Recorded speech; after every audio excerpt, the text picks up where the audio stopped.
E aí, como é que vocês estão? Tudo certo? Boa noite, boa sorte. Vamos começar assim hoje, diferenciado o negócio. Como é que vocês estão? Tudo certo? Tranquilo mesmo? Tudo na paz? Hoje a gente tá aqui, trocar mais uma ideia, trocar ideia com a Janaína. Eu acertei o nome, né? Acertou. Vamos começar já com a gafe já.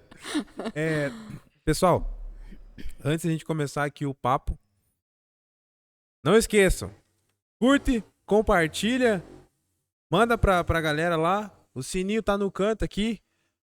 Aciona o sininho, o link da igreja tá lá embaixo na bio ali. Pode procurar, trocar ideia lá. Ah, quero saber mais sobre a igreja, meu querido. Tá o link lá. Ah, quero saber mais sobre o projeto do podcast. Tá o linkzinho lá. Daqui a pouco a gente já passa também, aparece aqui embaixo aqui o arroba do Instagram do podcast. Segue lá o podcast. Tem bastante coisa nova que a gente tá colocando. Vai ter lá as próximas pessoas que vão estar vindo com a gente aqui. A gente vai colocar as caixinhas de pergunta. Ah, eu não consigo acompanhar o podcast no horário que ele está sendo lançado, só consigo assistir depois. Mas eu queria fazer a interação. Abençoado, abençoada. Você tem essa oportunidade com as caixinhas de perguntas que a gente deixa lá. A gente separa a tua pergunta e a gente pode fazer aqui. Olha só que bacana. Aí você vai assistir depois e a gente está respondendo a sua pergunta. Isso é muito viável para vocês e é muito bom para nós também. Então não esqueçam, aproveitem esse momentinho, troca uma ideia com a gente lá. Vai ter o pessoal, quero saber mais coisas, mas eu quero conversar pelo Instagram com vocês. Tranquilo. Tem alguém que vai estar lá respondendo vocês, conversando, interagindo. Beleza? Tranquilinhos? Acho que os demais avisos. Hoje a Milena tá aqui mais perto. Se eu tiver algum aviso, depois você me lembra. Lembro. E é isso. Vamos conversa. Janaína, obrigado. De antemão a gente já agradece já porque como, pessoal, esse episódio hoje é gravado, né? Então, é, toda a rotina da casa muda, né? Toda a rotina da casa muda. O horário às vezes já não condiz com a realidade do que a gente queria fazer. Então agradeço já de antemão, nossa, por dar essa força, ficar até esse horário com a gente aqui e a gente poder trocar essa ideia. Antes de mais nada, eu gosto de falar, se apresente. Quem é você? De onde você veio? O que come? Do que se alimenta? Qual que é o personagem favorito? Fica à vontade. Quero agradecer pelo convite, né, Milena. Nunca gravei um podcast. Meu primeiro podcast. Seja bem-vindo, se sinta em Primeiro de casa. muitos. Primeiro de muitos, Se sinta em obrigada. casa. Então, eu não sou curitibana, né? Eu nasci, me criei no interior, vim para Curitiba. Tô aqui desde 2008. Eu sou farmacêutica, eu fiz faculdade em São Paulo. E aí eu vim para Curitiba para continuar estudando, né? Aí eu fiz mestrado, fiz doutorado aqui e aqui fiquei, né? Conheci meu marido e aqui a gente tem a nossa vida desde Criou 2008. 2008. Uhum. Criou as raízes aqui. Criei as raízes aqui, me acostumei, não me vejo morando em outro lugar. Depois que você pega essa sincronia com o lugar, não tem como, né? Voltar. Uhum. E você era de fora? De onde você era?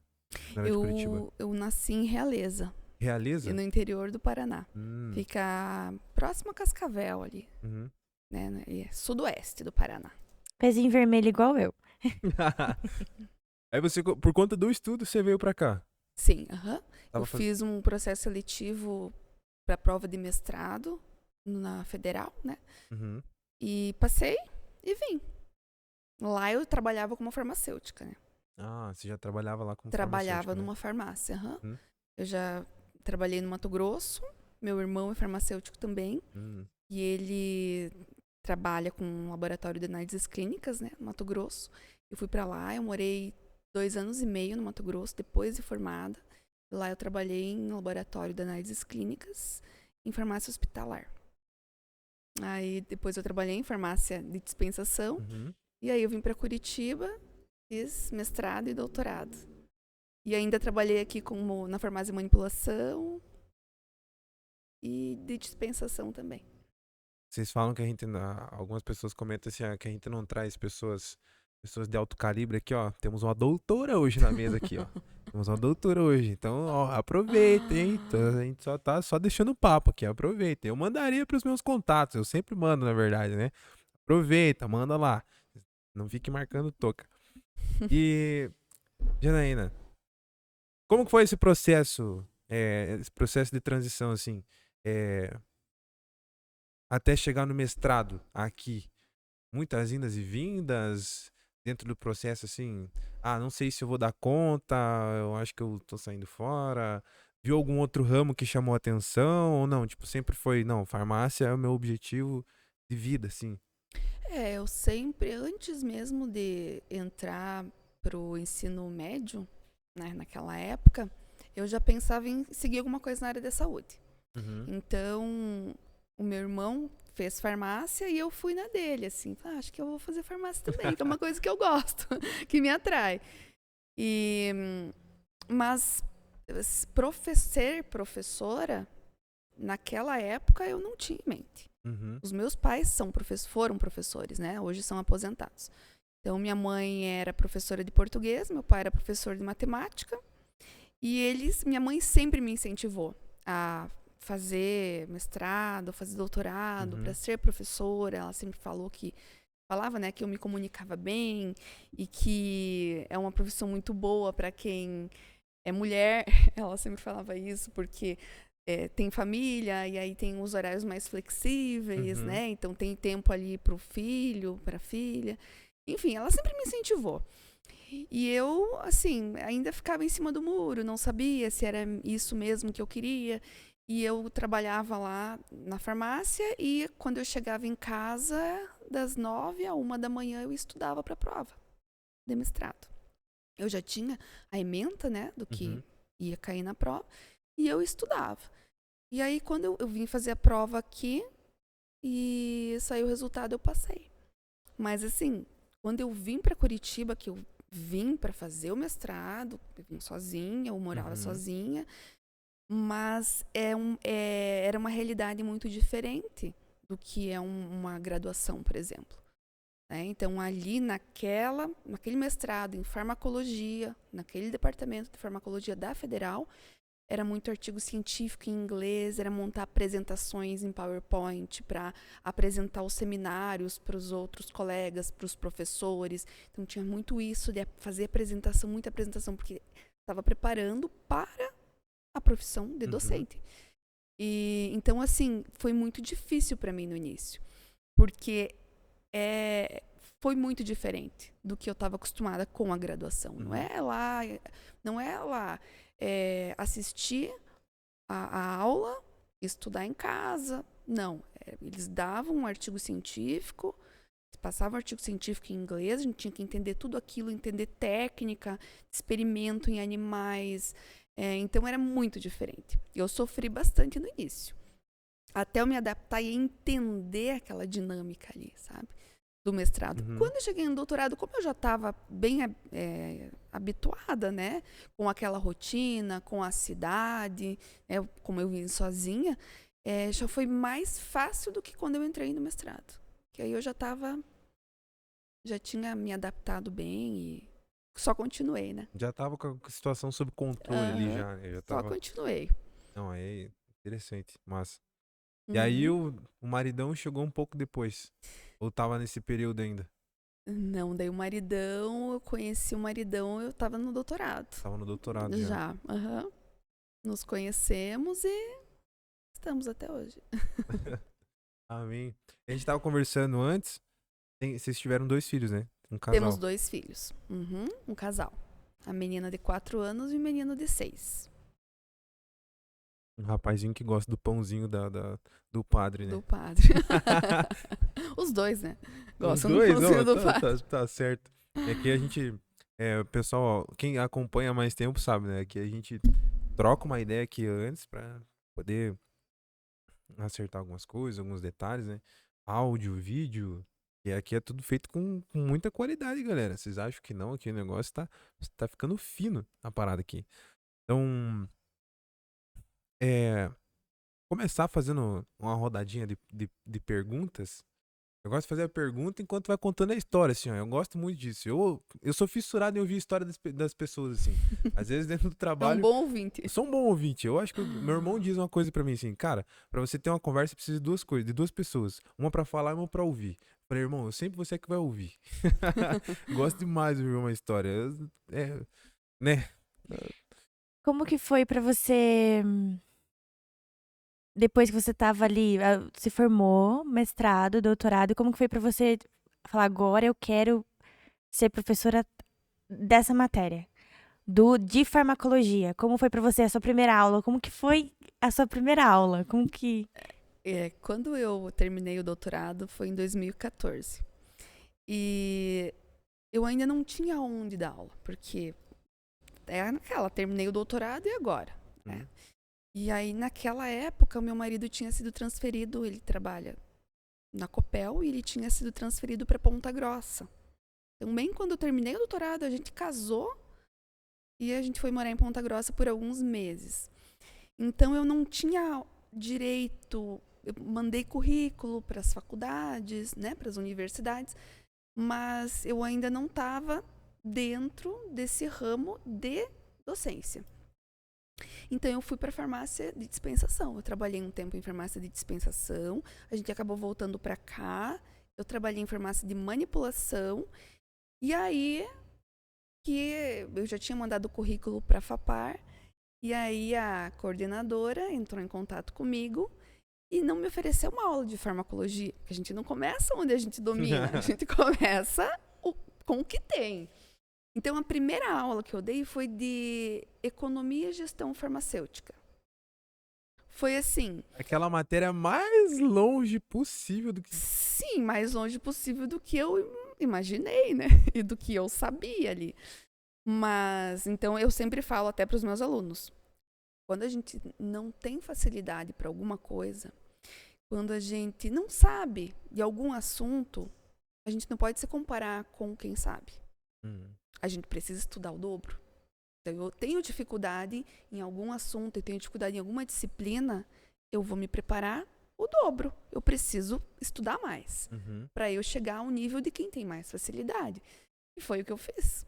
Né? Então, montei a aula do zero, eu estudei, eu apresentei para a coordenadora e para o coordenador de enfermagem na época. E aí eles gostaram, aprovaram, e eu comecei com essa disciplina. Aí depois eu fui ministrando outras disciplinas, aí entrou farmacologia, fisiologia, farmácia homeopática, tecnologia, entrou essas outras disciplinas, e hoje quando a gente engrena, quando a gente está nesse ambiente, a gente acaba sendo autodidata. Então, se a gente recebe alguma disciplina que a gente não tem tanto conhecimento, tanto domínio, a gente vai estudando, vai fluindo, né? Então, a não ser que a gente não tenha nenhum conhecimento sobre aquilo, que tenha dificuldade, enfim. Mas é curso de farmácia, né? Então, a maioria das disciplinas, dos conteúdos, eu tive na minha faculdade. Então, a gente acaba pegando outras disciplinas também, que não só aquela que a gente domina. Eu penso assim, né? Eu não cursei farmácia. Aqui a galera, vocês vão ver bastante pergunta da Milena, porque a Milena é aluna da Janaína. Então, aí é a cria, né? O que a gente chama de cria da professora. Mas, assim, dentro da farmacologia ali, essas outras áreas, elas não são tão distintas assim, né? Elas são bem próximas de outras matérias. Depende. De farmacologia, você de fala? Farmacologia. Ou não, assim, tem algumas que são... Não. Farmácia homeopática, que é outra distinção. É outro mundo. É totalmente diferente. Porque a farmacologia... diferente. Ela estuda mais, digamos, o mecanismo de ação da medicação, que entra e sai, que eu já falei com você, lembra? Lembro. Isso, ele gosta desses negócios assim, daí a gente conversa bastante. E a farmácia homeopatia tá ligada totalmente em outra área, totalmente outra coisa, mais planta. Fala aí, professora. A farmácia homeopática,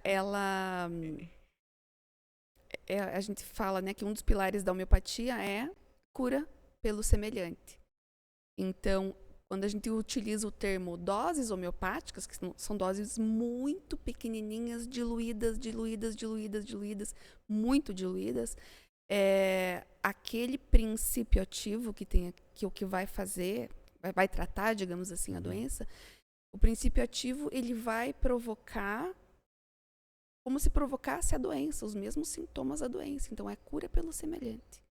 Eu vou tomar um medicamento que foi experimentado e que provocou os mesmos sintomas da doença que a pessoa tem. Só que as doses são muito diluídas. Uhum. Então, é uma energia que a gente tem ali e que vai fazer com que a pessoa se cure como um todo. A farmacologia, ela cura a doença. A homeopatia cura o doente. A farmacologia cura pelo contrário. A homeopatia cura pelo semelhante. Então, são coisas bem diferentes. São conteúdos bem diferentes. Dá até um poema desse negócio. Dá até um poema, que legal. Agora, a fisiologia já tem tudo a ver com farmacologia, né? Então, eu preciso saber fisiologia para eu conseguir aprender a farmacologia. Então, aí já estão interligados. Anatomia, fisiologia, farmacologia. É uma área atuante dentro da matéria em si, né? Que a fisiologia é uma outra disciplina dentro do curso. Entendi. Uhum. E deixa eu te fazer uma pergunta. Pra gente começar a entrar dentro do tema. Quando foi que o câncer apareceu nessa história? Pra você? O câncer apareceu há 1 ano atrás. Então, foi em outubro. Bem recente. Sim, bem recente. Em outubro do ano passado, eu estava tomando banho e eu fiz o toque, né? Como eu sempre fazia. Mas eu vi que tinha alguma coisa diferente que eu não tinha sentido antes. E como a gente estava falando antes, eu negligenciei até esse momento, né? Então, eu negligenciei as idas para fazer os exames de imagem. Então, eu fui no ginecologista uns meses antes, ela me deu as guias para eu fazer os exames de imagem e eu não fiz. Porque eu não sentia nada e achava que não vai acontecer comigo. Então, a gente sempre acha que não vai acontecer. Né? O pessoal da saúde tem esse mal, né? Então, fazia uns 2 anos que eu não fazia exames de imagem. Então, eu senti e eu tinha as guias. E aí, no momento que eu saí do banho, eu liguei para a clínica e marquei para 2 dias depois. Aí, eu marquei.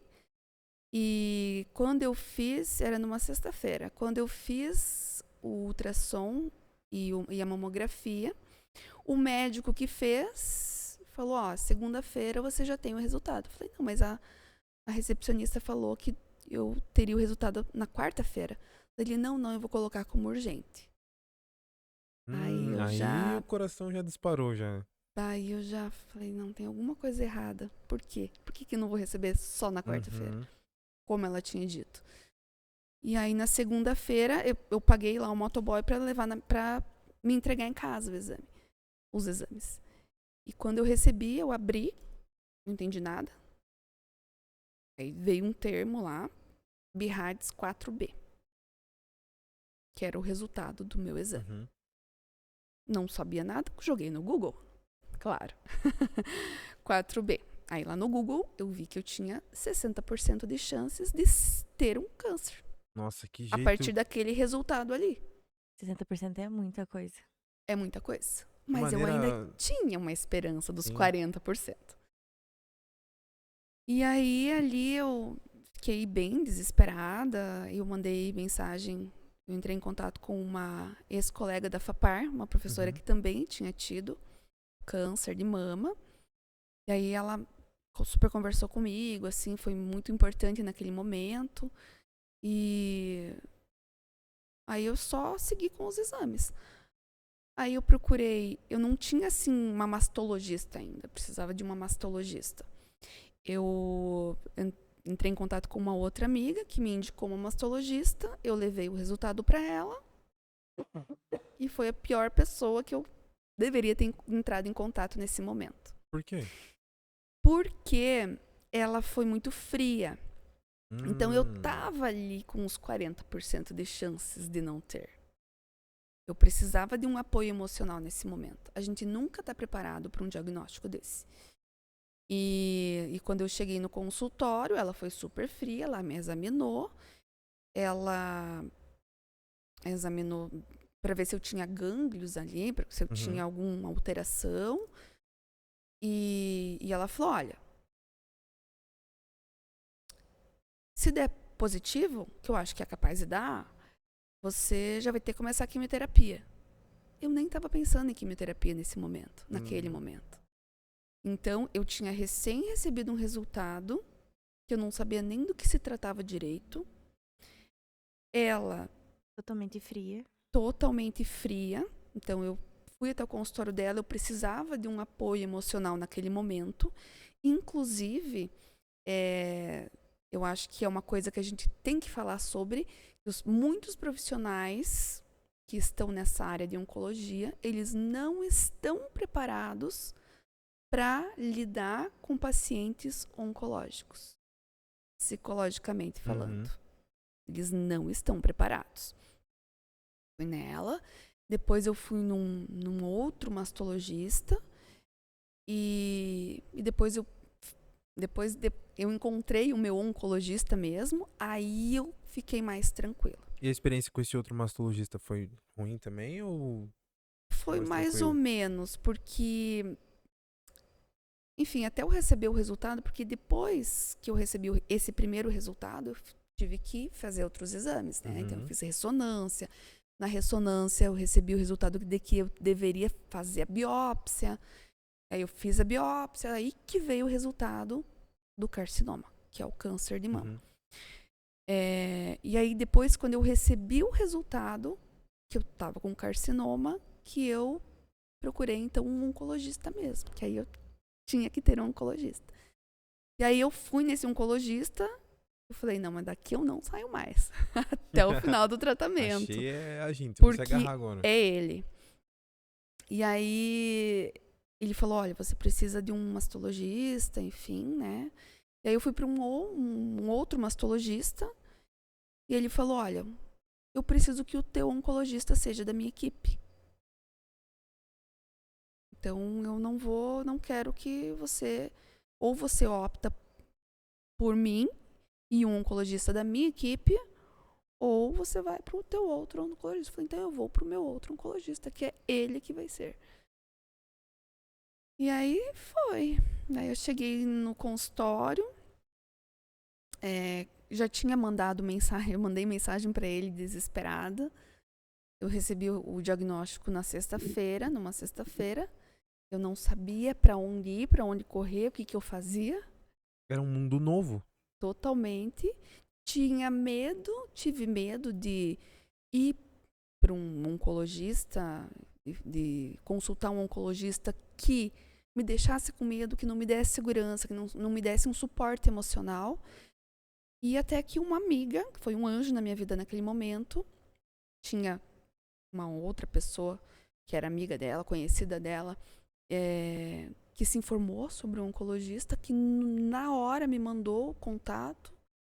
E eu, então, no sábado, eu entrei em contato com ele por WhatsApp, pessoal dele. E ele não demorou 15 minutos para me responder, pediu para mandar todos os exames. Eu mandei todos os exames para ele. Ele falou, olha, segunda-feira eu vou conversar com a secretária para ela entrar em contato com você, para nessa semana eu já marcar uma consulta. Foi muito atencioso, né? Muito. E aí, na terça-feira, eu tava dentro do consultório dele. Foi bem rápido. Foi muito rápido. Só que eu ainda dependia, para começar o tratamento, dependia de um outro exame, que era o tipo de câncer. Então, a partir do tipo de câncer hormonal, ou ser HER2, ou triplo negativo, dependendo do tipo de câncer, eu iria fazer um tipo de tratamento. Né? E esse exame, ele sairia no dia 9 de dezembro. Isso era dia 20 de novembro.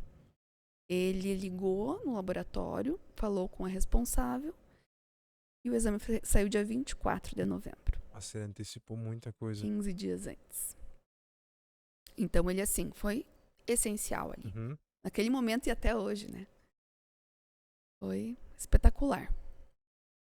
E dentro da tipagem que você falou agora, o teu, ele entra em qual tipagem? O que você meu teve? é o triplo negativo. Triplo negativo. Não. Foi. Foi. Foi o triplo Foi, negativo. foi, graças a Foi. Deus, foi. Foi. Já foi. Como que funciona, assim, essa nomenclatura? Nós Deles. temos o hormonal, que ele vai responder, que ele responde a hormônios, né? Então, o tratamento vai bloquear os hormônios ali, né? Uhum. O receptor hormonal. O HER2 é uma proteína, uma outra proteína que a gente tem, que é feito lá o exame para ver se é HER2. E o triplo negativo não responde, não é nem hormonal, nem HER2. Então, ele tem um outro tipo de tratamento, digamos assim. Uhum. Então, tem a quimioterapia, a radioterapia, se fosse o caso, que não foi Sim. o meu caso, né? Então, é quimioterapia. Ah, você não fez radioterapia? Não, eu não fiz. Quimioterapia e imunoterapia. O triplo negativo, ele é o câncer desses 3, ele é o mais agressivo que tem. Só que ele responde, é o que melhor responde a quimioterapia. E não tem outro tratamento senão a quimioterapia. Esses outros, dependendo do grau ali, dependendo do número de tumores, no meu caso eram 4. Eram 4 tumores, né? 4 nódulos. Então, dependendo, se for um nódulo, dependendo do tamanho do nódulo, tem a possibilidade, por exemplo, de só fazer cirurgia. Ou fazer cirurgia e fazer radioterapia. Então, depende muito ali do tamanho, da quantidade, da localização na mama. O meu, não. É quimioterapia. Não tem outra possibilidade. Não tem como não fazer quimioterapia. Então, eu já comecei. Você teve nas duas mamas ou numa só? Só numa. Só na esquerda. Esquerda. Só que eram 4. 4. Né? Então, não tinha possibilidade, por exemplo, às vezes tem a possibilidade de fazer cirurgia antes de fazer a quimioterapia ou de fazer cirurgia antes de fazer a radioterapia. No meu não tinha essa possibilidade, porque e não tinha possibilidade também de tirar só uma parte. Não dá ali. pra ser parcial, Por né? quê? Porque são 4, eram 4. Então, como é que vão tirar ali onde estavam localizados os tumores, com uma margem de segurança, se eram 4? Você ia perder toda a mama. Então, aí eu fiz os tratamentos, as químios, nas 16 quimioterapias e imunoterapias. Até hoje eu estou fazendo imunoterapia, então vai até dezembro. E fiz cirurgia, mastectomia total. Então, eu retirei as 2 mamas e coloquei prótese. Ah, colocou a prótese. Uhum. Mas assim, o lance, você fez a cirurgia, você fez a retirada. Mas aí você também fez o tratamento. Uhum. O tratamento é pra prevenção, pra que ele não se expanda pra outros lugares ou nada a ver, assim? Você fez a retirada, né? Aí o tratamento com os remédios é pra qual que é a finalidade daí? Então, o tratamento é para eliminar os tumores, eliminar células e tecidos cancerígenos ali. Então, Não fica na mesma região, no caso. Essa prevenção, essa proteção que você faz é pro corpo inteiro. na verdade, atinge o corpo inteiro, mas é para esse tipo de tumor, né? Ah, é pro tá. tumor. Não é um tratamento localizado, no caso. Ah, entendi. Não é do localizado. É um tratamento endovenoso. Isso. Então, quando eu fiz as 16 quimioterapias, Caramba, 16. uma por semana. 16 quimioterapias. Então, aí foram 12, uma por semana, e mais 4 a cada 15 dias. Né, no espaço aí de 15 dias. Quando eu terminei as quimioterapias, eu fui repetir os exames de imagem. Porque a gente precisava saber se tinha diminuído. Nos exames de imagem, não deu mais nada. Deu resposta patológica completa, que a gente chama. Desculpa, resposta radiológica completa, porque é de imagem. Quando eu fiz a mastectomia, né? Eles analisaram todo o tecido mamário e os gânglios. Por quê? Porque é através dos gânglios que as células cancerígenas vão para outros lugares. Ah, ali é a É conexão. por ali que elas andam. É por ali que elas andam. Então, a minha médica fez a retirada dos meus gânglios, porque eu também precisava, a biópsia, né? Dos meus gânglios, aqui da axila esquerda, eu precisava saber se tinha célula cancerígena ali. Então, é só através de cirurgia. Eles já estavam transportando, né? Não tem outra possibilidade, assim, de analisar as células nos gânglios, né? Então, é só ali na cirurgia. Então, foram feitas biópsias dos gânglios, retirado todo o tecido mamário, foi feita uma análise de todo esse tecido, e aí, no final, eu recebi, então, os resultados de que eu tive resposta patológica completa. Ou seja, não tinha mais nada, não tinha células, não tinha tecido nenhum mais cancerígeno e nem nos gânglios. Ou seja, antes, quando eu fiz os exames, né, no início, também não tinha sinal de que os gânglios estavam comprometidos. Então, isso já era um bom sinal. E no início, além de eu fazer todos os exames de imagem das mamas, biópsia, eu fiz todos os outros exames para ver se eu não tinha metástase. Porque eu poderia... o câncer de mama... Né? Gera metástase no fígado, no pulmão, nos ossos. Então, eu fiz todos os exames para ver se não tinha nada em outros lugares. Graças a Deus não tinha. Essa espera pelos resultados é muito sofrida. Muito sofrida. A Carla, uma psicóloga aqui da igreja, ela veio em alguns podcasts atrás, ela estava conversando bastante, sim, sobre a importância que tem de fazer o acompanhamento psicológico com a pessoa no momento que ela tá nessa situação, né? Porque você tá desbravando um mundo que você nunca pensou que você ia estar, né? Então eu penso muito assim sobre isso, desde que a gente começou a conversar aqui, né, conversar com a equipe sobre o Outubro Rosa, eu fiquei pensando muito sobre isso, sobre a questão assim, como seria a parte psicológica da pessoa? Porque a gente escuta muitas histórias assim, eu já tenho alguns amigos próximos da minha família que, pô, eles tiveram 2 cânceres, um homem teve 2 cânceres, e a gente acompanhou como foi toda essa rotina, o quanto disso tem um impacto dentro do organismo da pessoa, dentro do psicológico da pessoa, né? Como que foi pra você, assim, tá sentindo as mudanças no corpo? No começo, assim, você sabia mais ou menos como foi que desencadeou o câncer em você, ou não? Foi, sim, uma surpresa? Tipo, fui pego de surpresa. Foi uma surpresa, porque eu tenho uma vida muito saudável.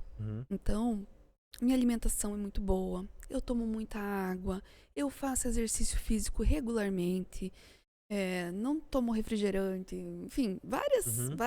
Gosto muito dessa área de alimento, né, de alimentação, então eu estudo bastante sobre isso, e eu não entendia por quê. Eu não entendia por quê comigo. E esse câncer triplo negativo, ele tem uma porcentagem de ser genético, né? De eu ter herdado um gene de algum familiar, pai, mãe, enfim. E nós fizemos, por causa disso, a gente fez um teste genético e que deu que eu tenho uma mutação, um gene mutado que causa esse tipo de câncer. Ali era a raiz, então, da confusão. Uhum.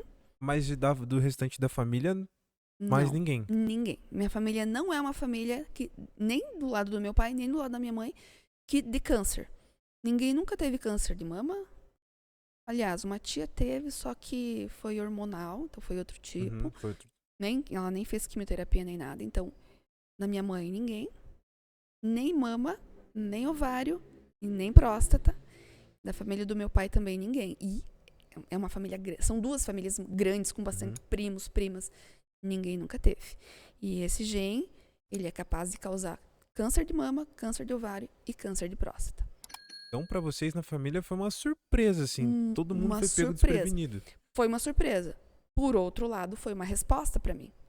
Porque eu não consegui entender por que comigo tinha acontecido isso, se eu tinha uma vida saudável.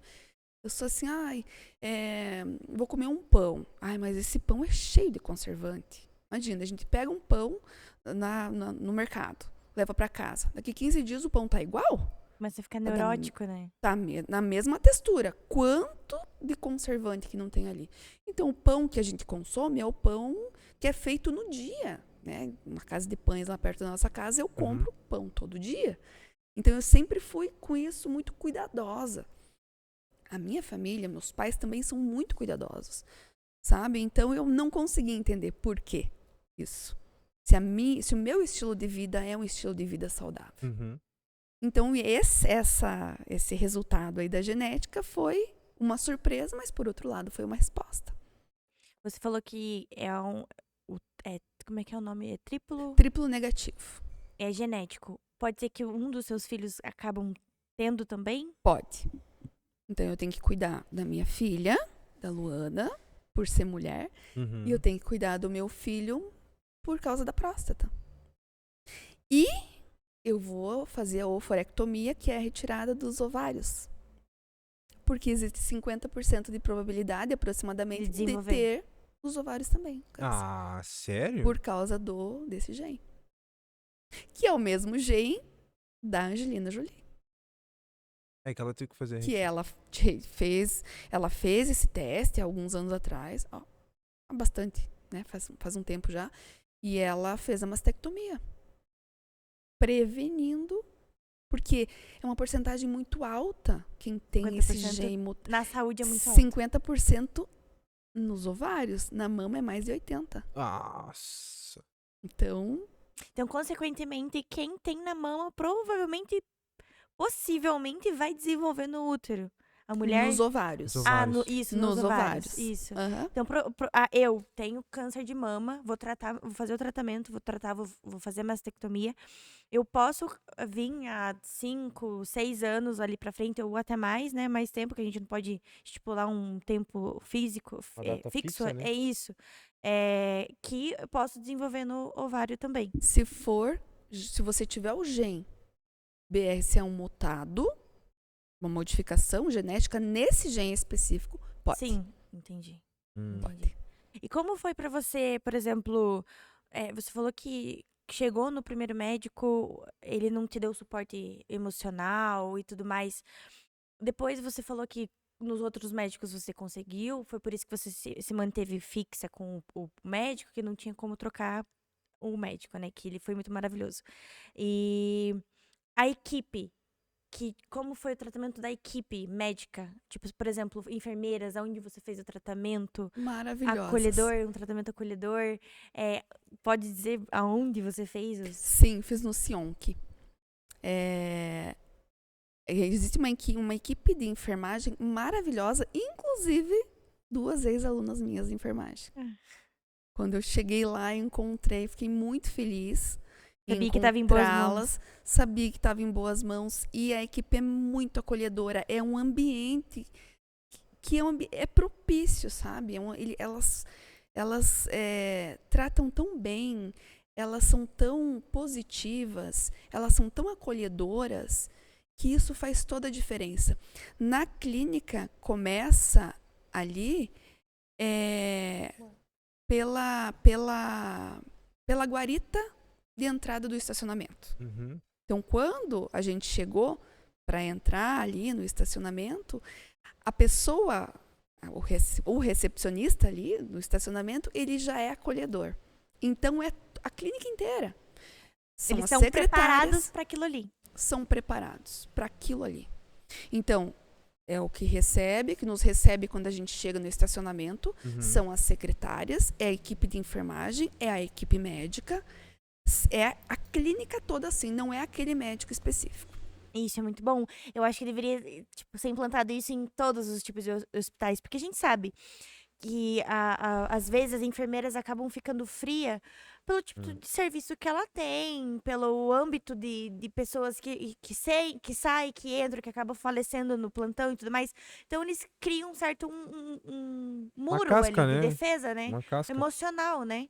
E eu acho que, por exemplo, todos os hospitais deveriam ter essa preparação. Não só na hora oncológica, pediatra, psicológico, cirurgia. se a pessoa tá indo fazer uma cirurgia e não é bem tratada pela equipe que tá fazendo a cirurgia, como que fica o sentimental daquela pessoa, né? E é muito interessante ver porque, por exemplo, você deu essa duas versões, que você foi muito bem tratada e que você não foi bem tratada. Mas eu conheço pessoas que do começo ao fim foram maltratadas, assim, entre aspas, né? Que não tiveram um suporte físico, não tiveram um amparo da família, né? Ficaram sozinhas no tratamento. Isso é muito bom ver essa diferença, né? Porque eu acredito ainda que o mundo possa ser um pouquinho melhor, porque hoje em dia é muito difícil. É o que a gente comenta, né? difícil. Vai muito de um profissional pro outro. Não pode tabelar todo mundo da mesma forma, achando que o jogo vai ser o mesmo. Vai ser totalmente diferente, né? Com Vai ser certeza. muito diferente. Independente da área que você esteja ali, você vai ver profissionais e profissionais. E eu acredito muito nessa visão de que um profissional, até aqui dentro da igreja mesmo a gente percebe isso, né? Aqui a casa é abençoada porque todos os pastores a gente consegue ter um fácil acesso a conversar, sempre tão dispostos, sabe? Então, provavelmente, o ambiente que você sentiu lá, o acolhimento lá, a gente sente muito aqui com o pessoal aqui. Toda a equipe aqui é muito, muito acolhedora. Então, te faz se sentir bem e o tratamento que aqui a gente faz um tratamento espiritual, né? Então, o nosso tratamento espiritual, assim, eu tô na casa faz 3 anos, então eu penso assim, eu tô sendo acompanhado todo esse período. E é muito gostoso você tá junto com pessoas que estão olhando pra você e tipo, não, você não é só mais um paciente, não, você é um ser humano que precisa de atenção e cuidado nesse momento. E a gente vai fazer o que der, o que a gente puder pra poder estar te ajudando. Nossa, essa é uma visão muito incrível. Eu acho isso muito bonito, assim, uma coisa que a gente tenta passar, assim, não só essa ideia aqui, pelo fato, assim, conscientização do câncer de mama ou do colo do útero. Não, é a conscientização de que uma pessoa pode passar por uma situação dessa, que é um mundo totalmente diferente para ela, e que ela vai sofrer com essa situação. E que existem pessoas capacitadas para poder estar ajudando ela. Mas existem profissionais e profissionais, né? Então essa mentalidade que a gente tenta trazer aqui com esses episódios. Pra pessoa entender, né? Que não vai ser um mar de flores o tratamento. Eu imagino que pra você deve ter sido muito complicado, né? Porque muda totalmente a rotina. Sim. Você tava trabalhando nessa temporada quando você descobriu? Tava dando aula pra mim. Tava. Tava dando aula. Tava dando aula pra ela. E como que foi, assim, parar esse período Eu não sei da se vida, você assim? lembra, Eu lembro que você Milena. faltou algumas aulas que teve que reajustar ali pra gente fazer depois, mas a gente não ficou sabendo naquele momento qual que era a dificuldade que você tava passando. Eu soube depois, quando já tinha acabado o semestre seletivo, que você tava passando por tudo aquilo ali. Então, quando eu tava dando aula pra eles, eu tava fazendo os exames. Tudo na mesma temporada ali. Foi em outubro do ano passado, eu descobri em novembro. Então, quando eu tava terminando o semestre, eu já tinha recebido o diagnóstico. E foi bem difícil receber o diagnóstico, é um momento muito difícil. O tratamento em si, claro, né? Hoje, claro que tá bem menos pior, digamos assim, do que antigamente. Mas ainda é um tratamento bem pesado. Eu não deixei de trabalhar. Eu não faltei trabalho. Você continuou. Continuei. Você continuou, caramba. Inclusive, eu fazia as quimios na terça. Na quarta de manhã eu tinha aula.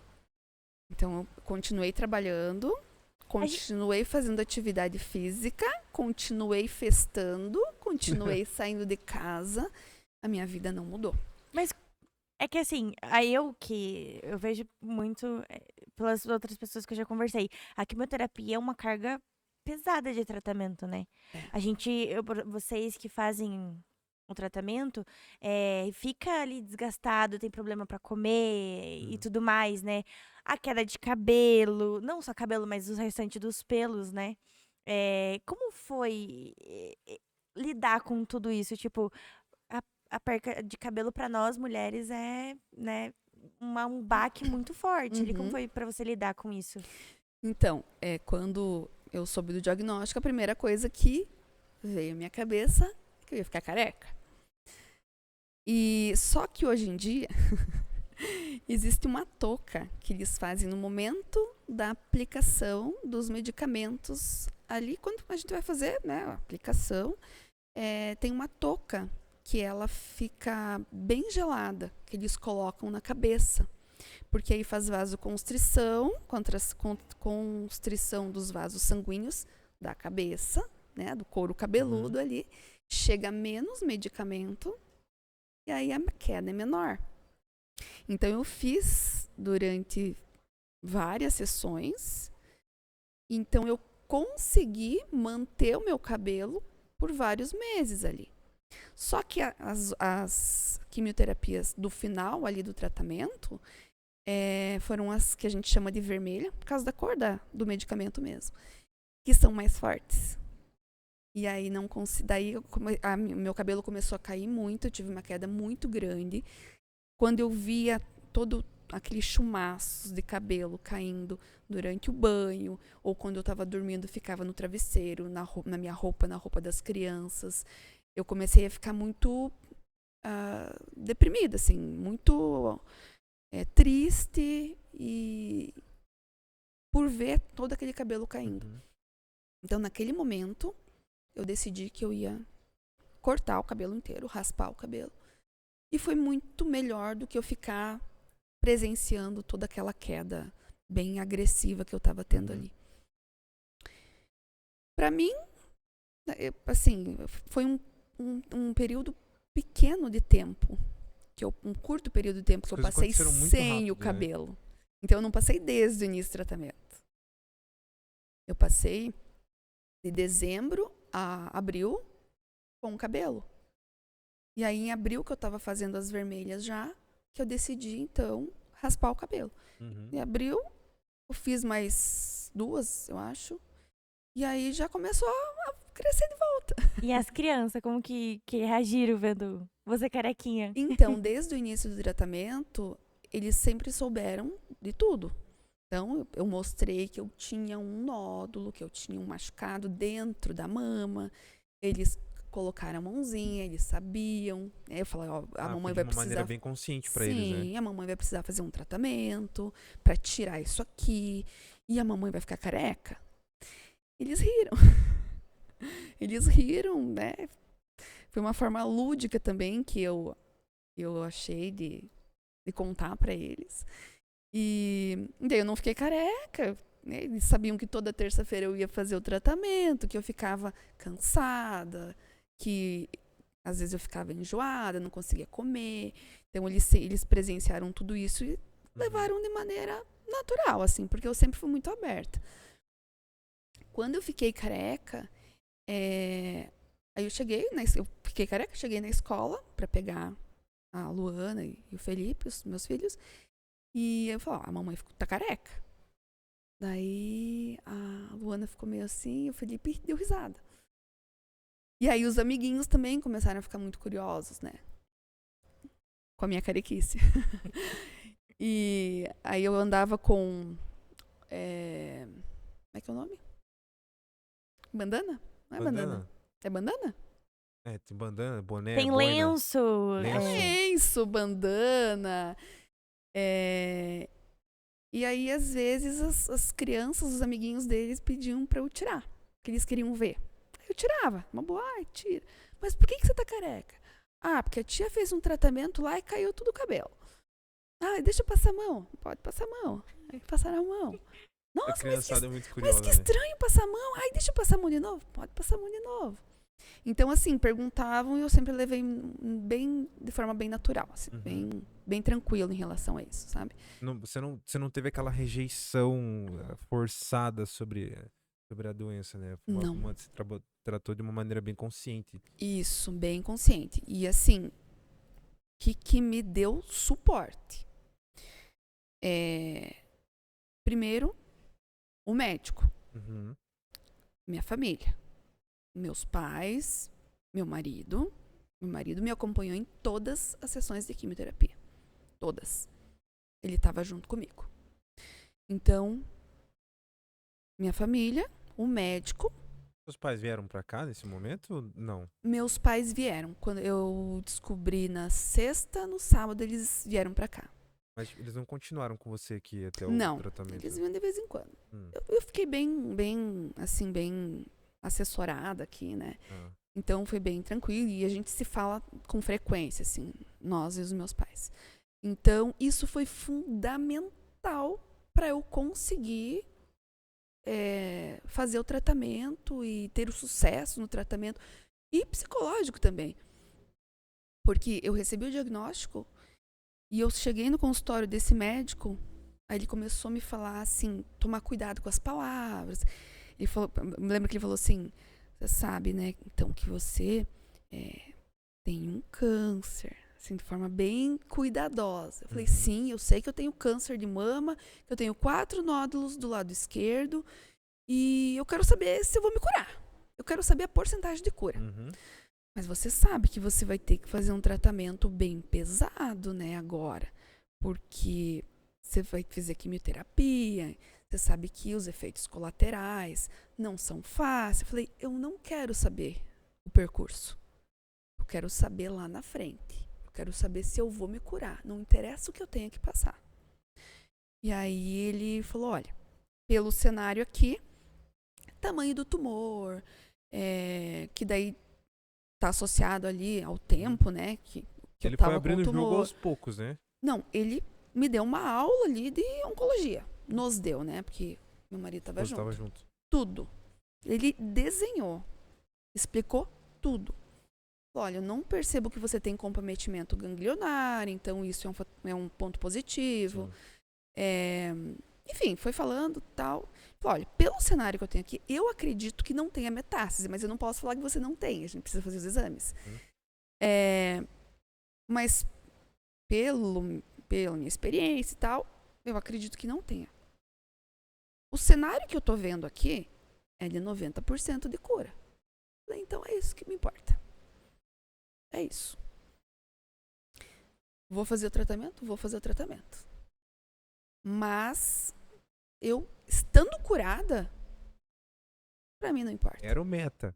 Era a meta. Era a minha meta. E eu, até quando eu recebi o diagnóstico, eu fiquei, claro, desesperada, triste, não sabia como fazer, o que eu ia fazer, se eu ia morrer, se eu não ia morrer. Eu até entrei em contato com uma psicóloga para fazer um acompanhamento ali. Uhum. Mas eu cancelei porque eu me sentia que eu não precisava. Que eu não precisava mais. Eu me perdi ali. Você teve que fazer o tratamento primeiro para depois tirar as mamas? Sim. Isso. Uhum. Ah, tá. Eu achei que você tinha tirado antes, daí depois feito o tratamento. Não, esse câncer, por eu ter 4 nódulos, pelo tipo de câncer, por eu ter tido 4 nódulos, primeiro o tratamento. Então, na tentativa de eliminar os tumores ali e diminuir, eliminar, enfim. Depois de feito todo o tratamento, no final, eu fiz os exames de imagem de novo, não tinha mais nada. Mas não tem como eu saber, nos exames de imagem, se eu ainda tinha célula. Não aparece ali, né? Se eu tenho resquícios de células tumorais, de tecido tumoral. Eu tive resposta radiológica completa naquele momento. Para eu saber se eu tive resposta patológica completa, só na cirurgia. Então, na cirurgia, eu fiz a mastectomia, eles fizeram análise de todo o meu tecido mamário e dos meus gânglios que foram biopsiados também. Então, a partir daí, que eles me deram o resultado, então, que eu tinha tido resposta patológica completa. E aí eu repeti todos os exames que eu tinha feito no início para saber da metástase, para excluir a possibilidade de metástase. Uma dúvida assim que eu tenho, a questão assim, você falou que você tem uma vida saudável, né?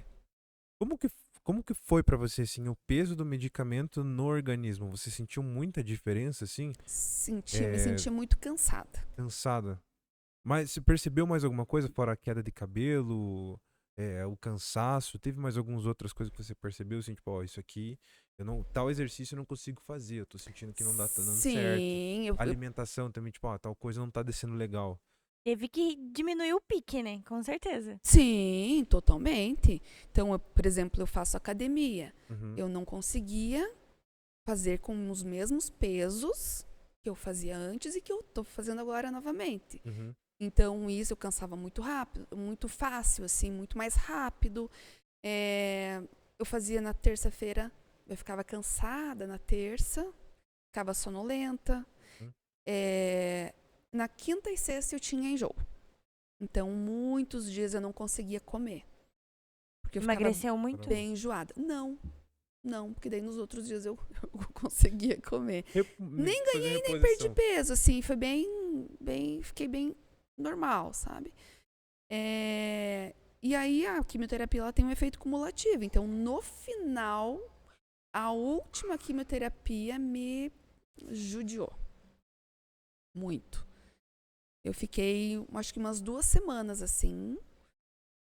Não era só náusea, não era só enjoo.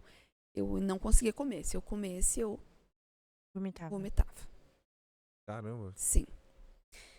Que foi a última, né? Uhum. Então, assim, claro que o organismo mudou. Mais essa questão do cansaço mesmo, né? Uhum. Eu não tinha o mesmo pique, tinha enjoo alguns dias, mas o meu médico sempre falava, você precisa se alimentar de forma saudável e precisa continuar os exercícios físicos. Ele bateu muito nessa tecla, da importância de continuar com os exercícios físicos durante o tratamento. Então, mesmo que eu estivesse morrendo, eu ia para academia. Nem que fosse para fazer menos séries, menos repetições do que eu fazia normalmente. Mas eu ia. E você vai ter que repetir, por exemplo, com mais frequência os seus exames? Como que vai ser agora o pós? A gente sabe tudo de como você passou, como foi o seu tratamento. E o pós agora é de 3 em 3 anos, 5 em 5 anos, 6 em 6 meses? De 6 em 6 meses. Agora, que eu vou fazer o acompanhamento. Então, agora em novembro, eu vou fazer novamente todos os exames. E aí, daqui 6 meses, vou repetir. Vou repetindo, né? Mas aí você faz um check-up? Eu faço os exames de imagem. Faço os exames de imagem. Os exames de sangue são assim, mais seguidos agora, que eu ainda estou em tratamento com imunoterapia, né? Então, vai acabar em novembro a imunoterapia? Em dezembro. Dia 21 de dezembro é a última sessão de imunoterapia. Então, a cada 21 dias eu faço a imuno. E a cada 42 dias eu faço exames de sangue. Para ver se está bem, questão do fígado, né, as enzimas hepáticas ali, o hemograma, para ver se não estou com anemia ou com alguma infecção. É bom fazer esse acompanhamento, né? O medicamento, ele também, por ser um medicamento muito forte, eu acredito que ele tem um impacto em alguns outros órgãos do corpo, né? Ele pode ter um impacto porque os medicamentos, normalmente, eles são metabolizados, por exemplo, pelo fígado. Mas a imunoterapia, assim, o efeito colateral que a gente sente, né, fisicamente, é só a cefaleia. Mas lá no momento da aplicação, eu já tomo o medicamento para um analgésico, né? E aí eu nunca tive cefaleia. Essa dor de cabeça ali? Não, nunca tive. É bem tranquilo. É um medicamento que parece que eu não tomei. Eu vou lá e é bem rápido também. A químio, dependendo do dia, se fosse junto com o imuno, eu ficava lá umas 4 horas e meia, aplicando. Agora, só com a imuno é meia hora, 40 minutos. E as aplicações, assim, doíam pra fazer sempre? Ou... Então, até a 8ª quimioterapia, eles faziam endovenosa normal, né? Só que eles foram tendo, as enfermeiras foram tendo dificuldade para acessar os meus vasos sanguíneos. Muito fraquinho. Então, eles não conseguiam mais. Teve um dia que elas me fizeram 4 tentativas. Então, eu estava sofrendo com aquilo, eu tinha que ficar com o braço imóvel. Então, dependendo do local de aplicação, doía mais, eram lugares mais sensíveis. E aí, a gente sentiu a necessidade da implantação de um catéter. Então, eu tenho um catéter aqui, E é através desse catéter que são feitas as aplicações, continuam sendo feitas, né, ainda hoje. Que aí foi muito mais tranquilo. É só a picadinha ali. Eu fico também com as mãos livres, né, com os braços livres. Até trabalhei já no computador lá. Corrigi até prova durante minhas químios. Ai, caramba. Nossa, você não parou por nada Então você mesmo. tá Não, com, não parei. até agora com o catéter, você tem ele aqui ainda? Sim, depois do término do tratamento, eu fico mais 2 anos. Com E o a catéter. higienização como que é? Eu ali? tenho que ir lá na clínica daí. Cada 2 meses eu vou na clínica, as enfermeiras mesmo aplicam ali uma solução salina, né? Enfim, fazem a limpeza, elas mesmo. E depois que eu terminar o tratamento, né? Por enquanto não, porque eu ainda estou indo fazer o tratamento. Mas quando ele não estiver mais sendo utilizado, aí eu vou lá a cada período para fazer. Roupa, machuca, incomoda, nada? Nada. Eu nem lembro que eu tenho. Aí é bom. Meu Deus. Aí é bom. Eu lembro quando eu passo a mão, mas não, assim, não me incomoda em nada. Não me impede de fazer nada. E eu também, esses dias eu coloquei um vestido que aparecia, né? Não ligo. Não me importo. Também, poxa, passar por tudo isso, né? É. Com a mentalidade forte, consistente. Porque provavelmente, momentos difíceis ali de você parar, olhar assim e falar, não sei. Mas você conseguir superar isso, nossa, eu vejo assim, é uma marca de vitória. É uma marca de vitória. Com certeza. É uma conquista. Imagina, nossa. Com certeza. E assim, eu ter passado por tudo isso da forma que eu passei, porque esses médicos que eu visitei, eles, inclusive o meu também, porque como ele lida com ele tem que preparar o paciente pelo que o paciente vai passar ali. Não vai ser fácil. Então, esses médicos, eles fizeram a parte deles de preparar o paciente, que vai ser um percurso longo, que vai ter momentos mais difíceis. Só que, a partir do momento que eles me falaram isso, tem momentos que ligam uma chavinha em mim. Eu falei assim, eu vou passar por esses momentos difíceis, mas não vai ser tão difícil para mim. Não vai. E realmente, não foi tão difícil como é para a maioria das pessoas. Porque me deu uma força, assim, eu falei, não, eu vou passar por tudo isso, mas não vai ser tão difícil. Passei. Foi como subir o Everest, mas com equipamento, né? Com todo o suporte ali. Isso, um suporte, assim, uma força que foi... até eu me surpreendi. Até eu mesma me surpreendi. E hoje, como que você daria palestra sobre você tá mais ligada no mundo ali agora de falar eu acho que assim, não é só o Outubro Rosa, né? Não. O foco não deveria ser só nesse mês.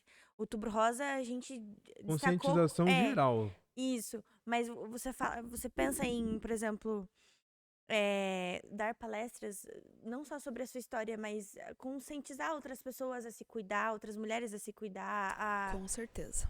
Você pensa assim, por exemplo... Eu já assim, depois de mim, mais 2 pessoas, uma que eu não conhecia, que eu conheci através daquela minha amiga que eu entrei em contato no início, que descobriu o mesmo câncer que eu, e uma outra pessoa conhecida que também tá com o mesmo câncer que eu tive. Então, eu fiquei muito feliz de poder conversar, de poder ajudar, de poder dar força, de poder falar que vai se curar, porque eu me curei e elas estavam no mesmo barco, assim, com o mesmo diagnóstico, não tinham metástase, então, eu falei, é só passar por isso que você vai se curar, não tem outro canal, não tem outra possibilidade. Não tem metástase, descobriu no início, está fazendo tratamento. É sucesso. E outra coisa, o que eu diria hoje que eu acho muito importante e que ninguém fala assim muito. A mídia, as pessoas, os profissionais, eles falam que a mulher tem que fazer o autoexame. Só que não não pode se focar só em fazer o autoexame. Porque às vezes eu não sinto nada. Foi o que aconteceu com você, né? Eu senti e corri. Mas e se eu não tivesse sentido naquele momento? Eu não teria corrido naquele momento. É fazer exames periodicamente, como o exame preventivo, exame de sangue que sai na alteração, ali, se você está com algum tipo de anomalia, ele aparece no de sangue. Tem exames específicos, mas os exames de imagem são muito importantes. Sim. Fazer exames de imagem. Mamografia para mulheres, acho que acima de 40 anos.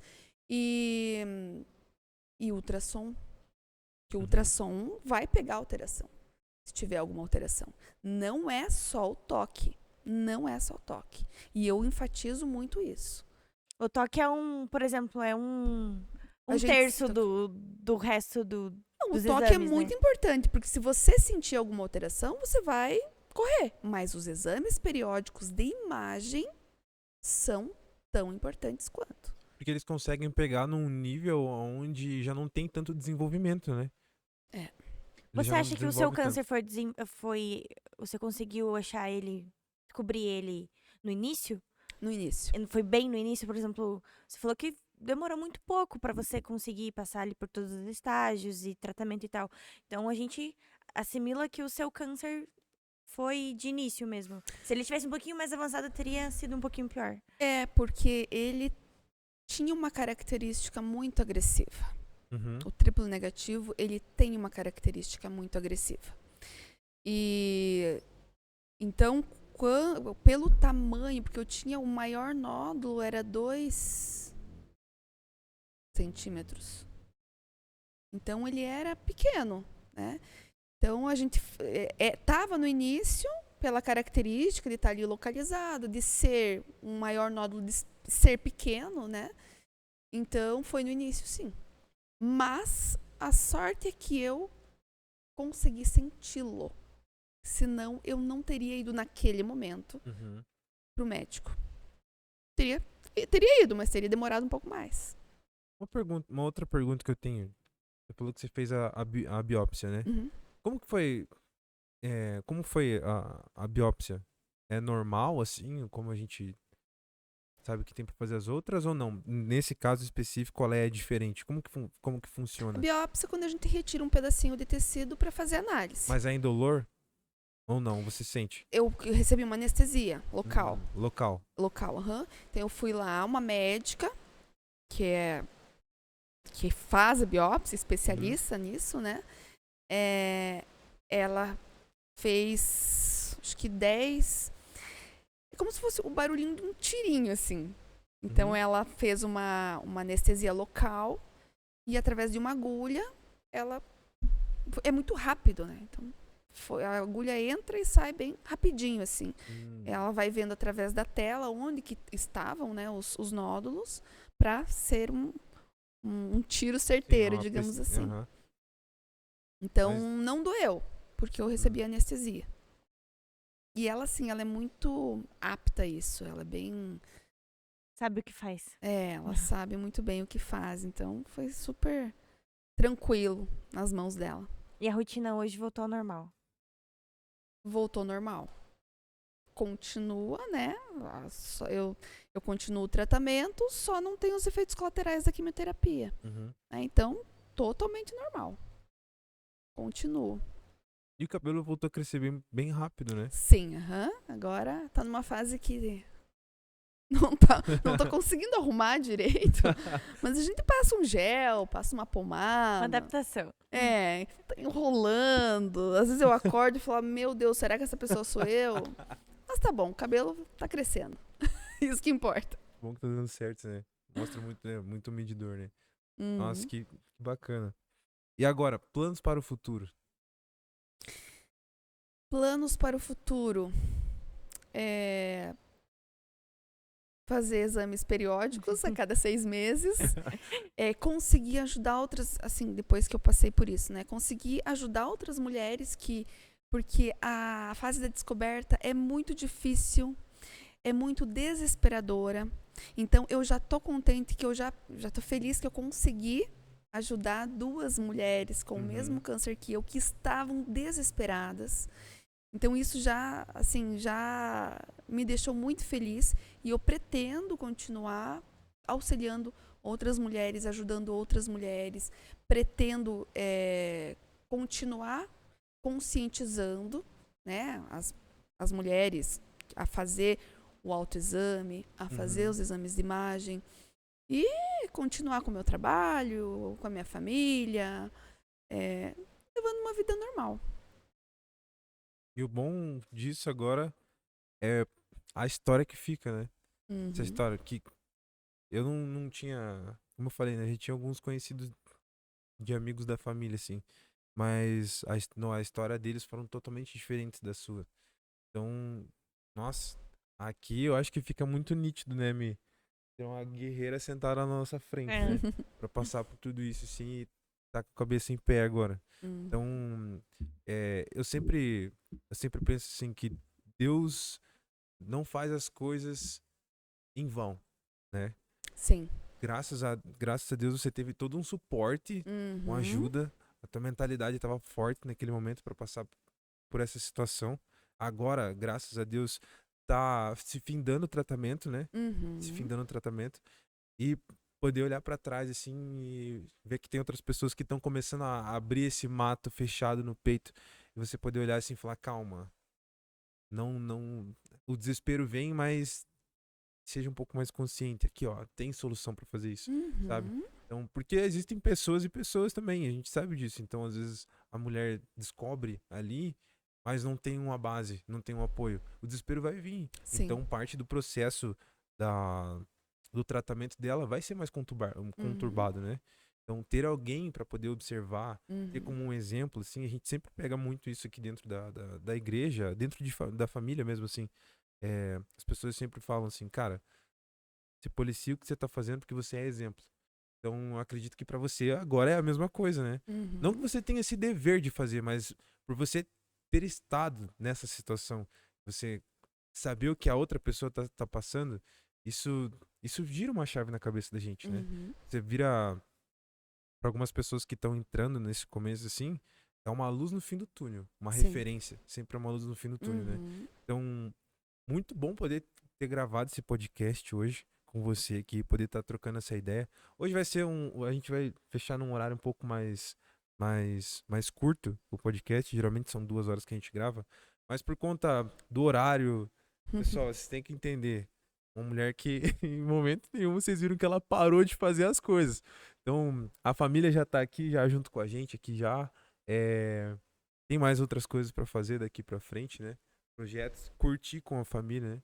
As crianças são pequenas, então, graças a Deus, teve essa oportunidade de continuar aqui, poder estar junto com elas, estar desenvolvendo junto com elas. Também os projetos, eu acredito que dentro das aulas da faculdade, são as aulas diferentes agora, né? Depois que você passa esse período, a mentalidade muda, olhar para as pessoas, eu acho que você olha com outros olhos, né? Com certeza. Com certeza. Você olha para as pessoas de outro jeito, assim. E poder estar influenciando as pessoas a ter esse vínculo, né? E a gente pensa assim, é uma professora. A gente fala assim sobre o lance de ser professora. As pessoas têm muita ideia, assim, quando você passa no teu período sendo aluno. Mas para a pessoa que tá ali lecionando, passam várias pessoas ali, né? No ano que você tem ali, várias pessoas você conhece, pessoas diferentes ali. Você vai trabalhar com pessoas diferentes.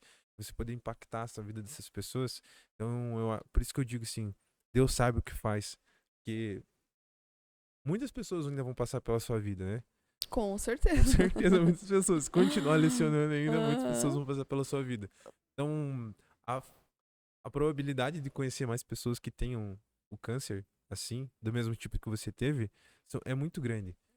E às vezes a pessoa não se toca, né? Tipo, a gente tá no nosso mundinho onde o câncer não existe pra gente. Até chegar na gente. Até chegar na gente. E aí depois você começa a prestar atenção que existe um mundo onde outras pessoas também têm. As pessoas estão descobrindo. Todos os dias, provavelmente, existem pessoas que estão descobrindo isso, né? Com certeza. Então... Só que antigamente, quem recebia esse diagnóstico era a sentença de morte. Isso. Porque os tratamentos não eram como hoje, né? E é que nem o meu médico falou. Então, o câncer de mama é uma doença que existe muito. Que as mulheres têm muito. Então, acaba sendo uma doença que é também muito estudada. Sim. Então, os tratamentos eles vão ficando cada vez melhores. Imunoterapia é um tratamento que é relativamente novo. Então, para esse tipo de câncer que eu tive, ele é fundamental. Então, cada vez a medicina, né, em si vai evoluindo cada vez mais. E para doenças que são mais frequentes, a medicina também vai avançando, né? Uhum. Pelos estudos, enfim. Pedisse para você dar um conselho agora para as mulheres que estão assistindo, vão assistir esse podcast por ser gravado, né? Mas que você daria um conselho. Qual seria o conselho, assim, o primordial para você? Assim, as pessoas que ainda não fazem tratamento. Para conscientização mesmo. Fazer exames periódicos, exame de toque, né, se tocar, Uhum.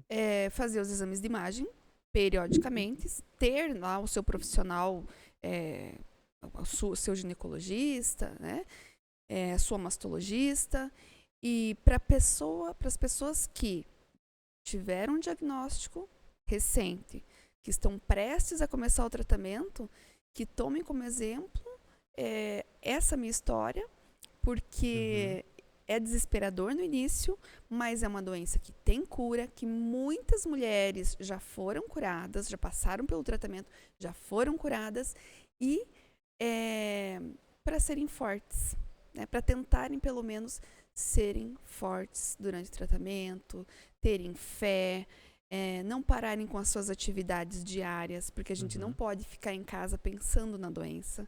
A gente precisa se ocupar, a gente precisa continuar na medida do possível. Claro que nem todo mundo consegue manter as mesmas atividades, né? Claro, nem todo mundo, ninguém é igual a ninguém, mas na medida do possível. Que continue com as suas atividades laborais e que tenham fé. Porque é uma doença que tem cura. Essa batalha pode ser vencida, né? Com certeza. E será vencida. Amém. A gente vai chegando agora próximo do final aqui. Eu tenho algum aviso que eu tenho que passar? Eu acho que não, né? Batismo.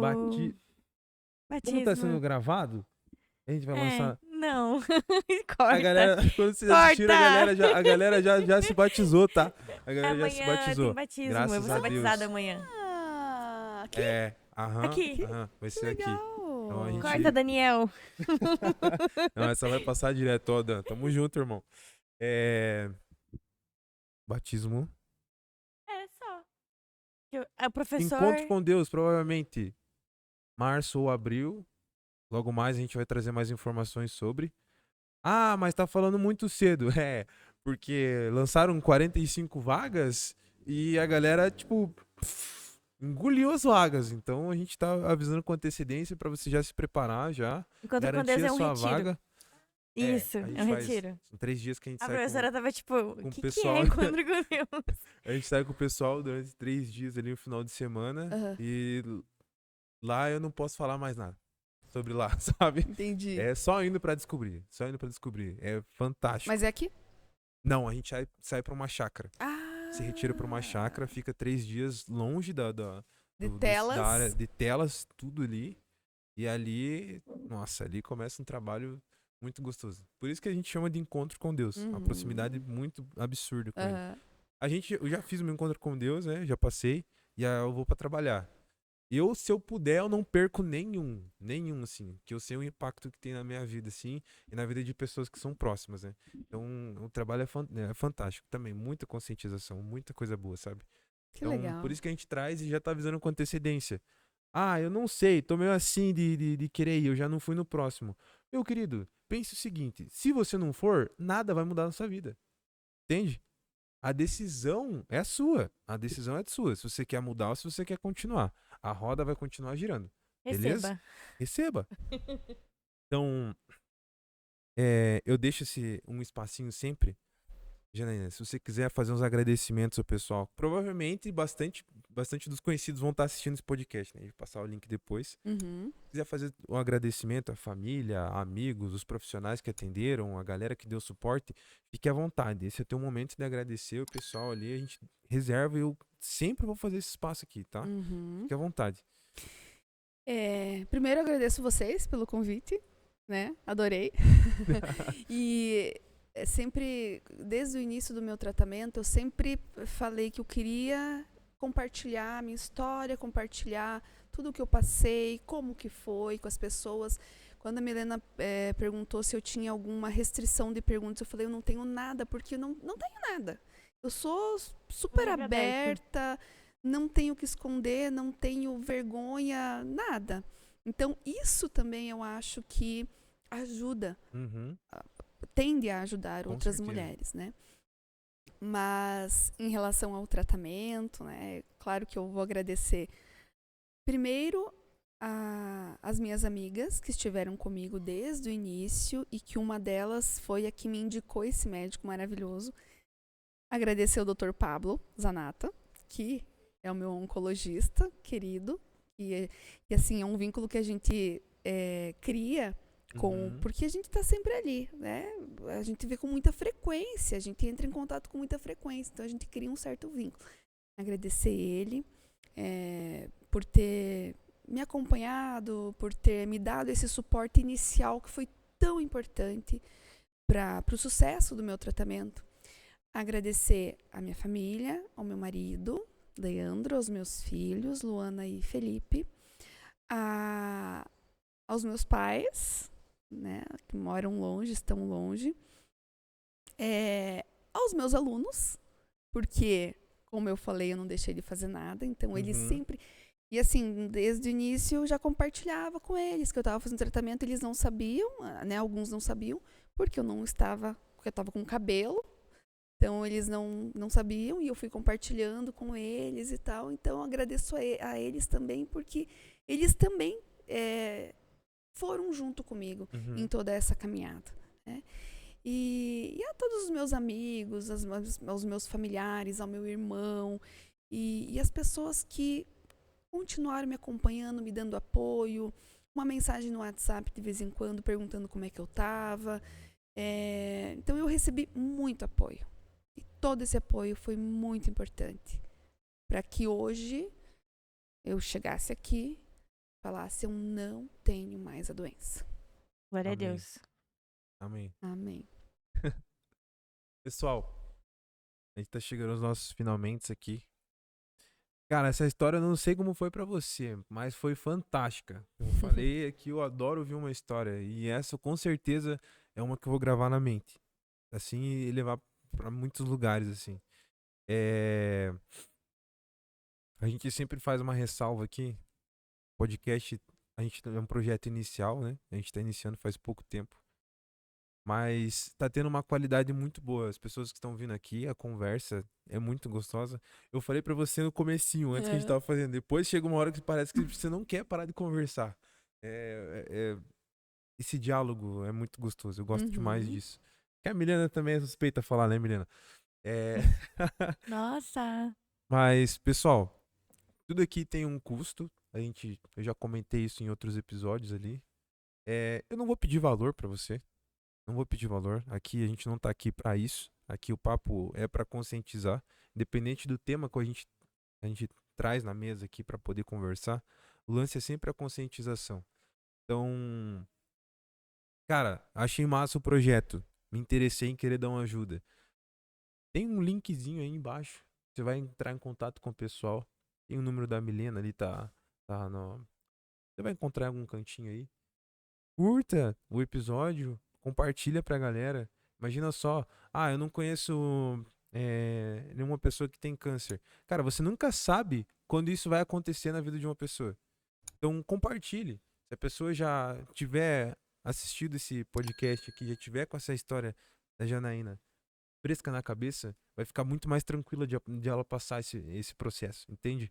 Conheço uma pessoa que tá passando por um momento de dificuldade, ela tá enfrentando um câncer, o diagnóstico veio agora pra ela. Cara, tá aqui uma história incrível de superação, de que a batalha é vencida, a batalha foi vencida. Essa pessoa não precisa entrar num ponto onde o desespero vai consumir com ela. Existem pessoas que passaram por isso, já trilharam esse caminho e mostraram que é possível. E que é possível, né, Janaína? É Claro, totalmente com possível. certeza. Então, compartilha com o pessoal. Tem um grupo da faculdade. Compartilha com o pessoal. Ah, tem um grupo do futebol. Eu falo muito isso aqui, que os homens também têm que se conscientizar sobre esse tema. Não é numa tabela passando, correndo aqui, que você vai lembrar dos homens só quando é, só quando é novembro. Não, é a mesma coisa, é ignorância pensar isso. É a mesma coisa que querer pensar que o tratamento das mulheres, você só tem que falar só quando é outubro. Não, não. Então a gente fala isso já para que exista essa consciência, uma consciência firme e sólida de que os homens podem contribuir. Desde estar levando, acompanhando a fazer a quimioterapia, mandando mensagem, dando suporte, observando, prestando atenção na parceira. Tá vendo que não tá tendo tempo para poder se cuidar, fazer um exame, fazer um autoexame. Cara, pare você, dê um tempo para a esposa, fala, ó, aqui agora você vai lá fazer, deixa que eu assuma aqui as responsabilidades. Você pode ajudar a salvar a vida de uma pessoa. É só não ser cabeça de prego, tá? Só não ser cabeça de prego. Então, é isso. Eu acho que eu já passei todos os avisos, né? Eu quero agradecer. Quero agradecer Agradeço. por ela ter topado o nosso convite. Agradecer por ter se disponibilizado de sair de Curitiba pra vir pra São José, porque a gente sabe que é 30 minutos de carro, mas a gente sabe que é 30 minutos de carro. E colocar ali na agenda podcast, sábado, que você se permitiu a vir contar a sua história. E agradecer por ter sido uma professora tão boa pra mim na FAPAR. Eu acredito que foi uma excelente professora para todos os alunos que já passou por você. É óbvio que a gente fala, fala da professora Janaína hoje. É óbvio, cada um tem o seu problema com o professor. E a gente não vai citar todo mundo, e tá tudo bem. Mas obrigado, de verdade, eu acho que você agregou muito na minha formação. Que bom. E eu espero que hoje não seja o último dia que a gente se vê, que eu espero que a gente se veja mais vezes pelo mundo afora. Com certeza. Que a gente vai virar logo menos colegas. E de verdade, obrigado por tudo, por ter recebido a gente com o coração aberto e ter vindo hoje. Foi muito importante pra nós. Eu fiquei muito feliz também. Pessoal, queremos o parte 2 com a Janaína. Comenta, vocês já sabem, comentem. Ah, mas a gente comenta e vocês não fazem nada. Calma. Tá tudo anotado. Tenham calma que tá tudo anotadinho, a gente já sabe, a gente monta um cronograma aqui, filé, e logo mais a gente vai trazer as pessoas de volta. Só que é aquela coisa, vocês já viram já, a agenda dela é com várias atividades, né? Então pra gente marcar é toda uma conversa depois, é um esquema diferente aqui. Mas se vocês quiserem um parte 2, Janaína, se você quiser vir algum outro dia, a gente fizer o convite, se você quiser, pessoal, tal data, eu tô tranquilo aqui, tá? Tô aqui. Dá uma sinalizada pra gente que a Milena entra em contato, a gente conversa e a gente faz. Porque eu gostei demais desse papo. Espero que você tenha gostado também. Nossa, gostei muito. Trazer a sua história, trazer outras histórias aqui pra gente poder sentar e poder conversar. Tirar um tempo, um pouco, sair da confusão do mundo e trazer aqui uma experiência gostosa. Aproveitar, trazer as lembranças de volta. Pra gente vai ser fantástico. Eu sou suspeito de falar, eu adoro ver uma história. Então, a gente tá à disposição, tá bom? Tá bom. Muito obrigado, deixar. obrigado demais. Obrigada a vocês pelo convite. Nossa, muito obrigado. E eu espero que essa história, né, e esse podcast chegue a mais mulheres possíveis. Para que, Amém. Para que eu consiga ajudá-las de alguma maneira. Amém. Já Obrigada. ajudou.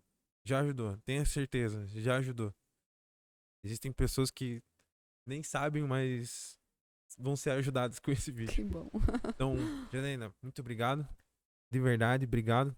Daqui a pouco a gente tira a fotinha, faz um abraço aqui. Essa mesa impede muita coisa. A mesa e o tempo é complicado. Então é isso, pessoal. Esperem, logo mais nós vamos trazer as novidades, vocês sabem. Segue a gente lá no Instagram. Qual que é o seu arroba, professora? Pro pessoal. Qual que é o seu arroba? O pessoal poder acompanhar lá. jana.co.souza. .com.souza. jana.co.souza. Seu arroba do Insta. No Insta. Isso. Pessoal, segue lá. Provavelmente alguma coisinha vai sair do forninho ali. Então segue lá, acompanha. O nosso podcast já deve ter passado aqui em algum momento. E é isso, pessoal. Espero que vocês tenham uma boa semana. Deus abençoe a semana de vocês aí. Cultos na igreja aqui. Ah, onde fica a igreja? Linkzinho lá, já falei. Terceira vez, tá lá o linkzinho. Aproveita. Cultos na quinta-feira à noite. Domingo de manhã cedo e domingo à noite. Ah, quais são os horários? Tá lá no linkzinho. Você vai descobrir lá. Eu não vou dar tudo na mão, né? Eu gosto de jogar a pulga atrás da orelha da galera. E é isso. Deus abençoe. Tenha uma ótima semana. Logo mais trazemos novas novidades. E segue nós lá, por favor. Deixa o sininho ativo. E é isso. Beleza? Deus abençoe. Até a semana que vem. Amém. E é isso. Tchau, pessoal. Valeu. Tchau.